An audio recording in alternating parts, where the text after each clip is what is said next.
Well, I looked up Michigan's schedule, and we talked about obviously they're out of conference, but first conference game is against Maryland, and then you have dreaded traveling to Iowa, which Dre, you know how difficult of a task that I mean, is going don't sleep in at playing it. Iowa.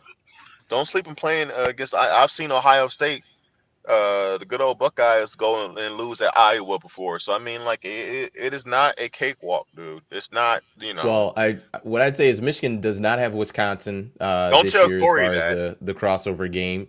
Um, I mean, Nebraska, Rutgers. Yeah, I find it hard to see Michigan State having a better year than Michigan, a better record. Sorry, I just don't see that happening. Yeah, I mean, man, I just I can't like mentally for my mental stability. I can't take losing to them again. Not like that. Not like this. I can't. Um, they got to figure it out, man. I think I it'll be really interesting also see like the energy that Michigan has when the first couple weeks in the season. Is this a team that's coming off like kind of lackadaisical, or are they coming out destroying teams? Because look, there's no way to get around it. Their schedule is weak, extremely weak to start the season. Hmm. So, are they coming out versus Hawaii and Connecticut, and are they just are they absolutely squashing teams like and not in a gimmick, how can I put this, not in a like a safe way. I mean, like, whatever you want to do, okay, we're going to pass this drive, we're going to be successful in our passing game, we're going to be successful in our running game. We're going to try different concepts defensively to kind of play around. Are we seeing guys step up? Are they getting off to a 4-0 start, and it's like, man, I'm seeing diversity in their attack, right? I'm seeing energy, I'm seeing the focus. That's what I really want to see, and I'm so interested to see how does Michigan handle, and this program handle for the first time in a very long time, success.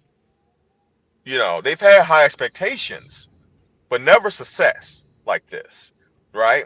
And I know we have Ohio State fans here. Hello, so good to always have you guys here. Um, don't you look? You guys have the history, recent history. Know the respect I have for you, but I don't think it's safe for you guys to be like, oh, you know what? Yeah, now we're going to be ready and we're going to show you something. Okay, you can have that attitude if you want to as a fan. I hope that your guys aren't extremely cocky. I hope they're upset. They should be. I hope they're motivated. They should be. But for your sake, I hope they don't have the cockiness because that's what got them beat last November.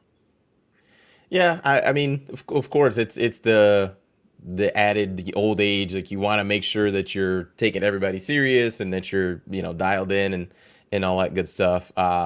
But yeah, I just looking at Michigan schedule.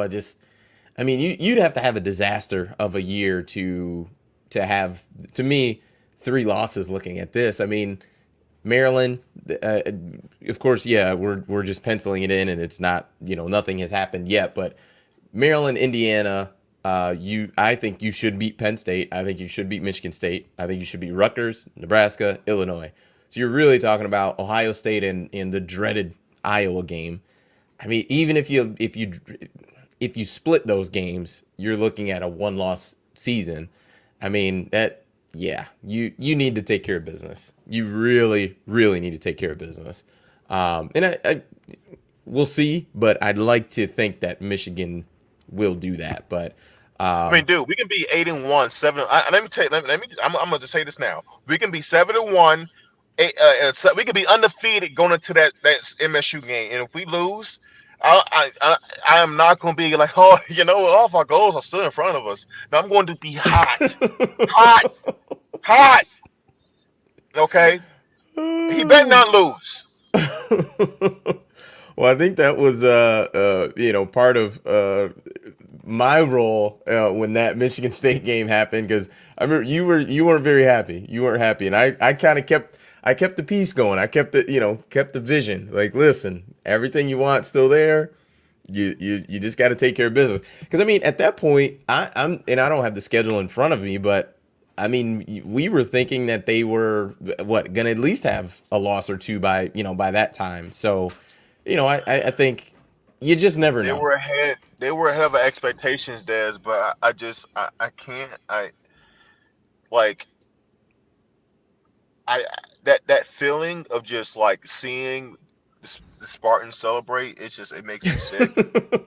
I can't do it. I just guys, please just take. You know what hurts? It hurts more when you know you're the better team. Oh When you are yes. the better team and you lose to your rival, it's oh, and I'm speaking to the choir for Ohio State. They're like, oh yeah, I know what that feels like. Whatever. It's it's a huge gut punch, and uh, yeah, it's like a broken record. I can't do it. Well, we haven't even started the season yet, and I'm already like, emotionally like there. Like I'm putting myself in that emotional seat where, I'm not going to be like very cheerful to deal with at that point in time because it's just, like that's the beauty and the hard thing about these rivalry games is that after they're done, you have the huge build up, right?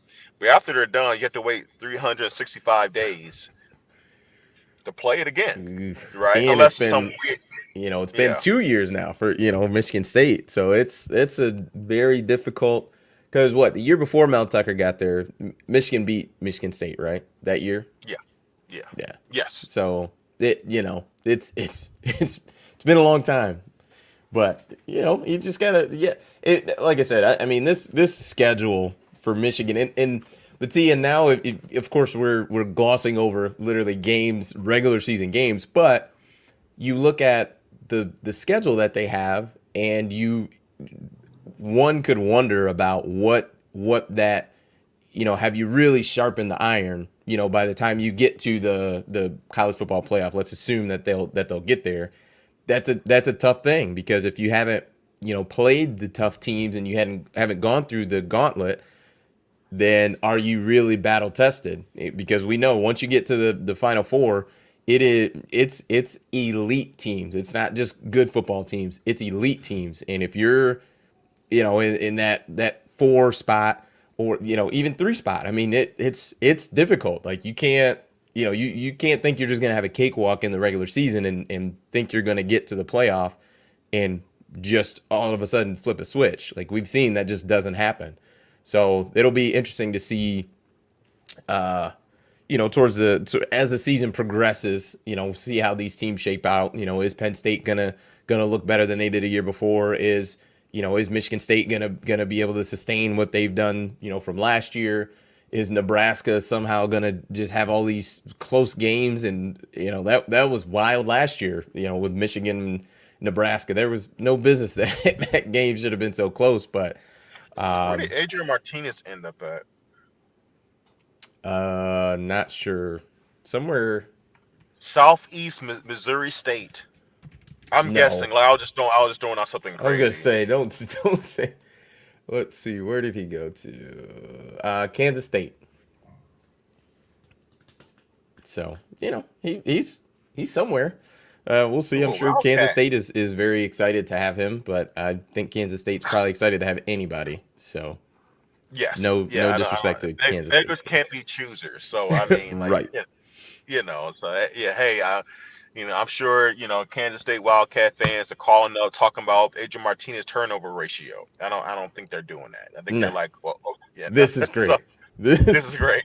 it's their You JJ know. McCarthy. Like we got No, no, no, no, no. Joe It's their Burrow. Shea Patterson. No, it's their Shea Patterson because he's a transfer. Like, all this right in the world. Hey, man, and they watch this highlight table. Man, look at the dude for it. This dude's awesome. Can't believe he was in the transfer portal. Just wait and see.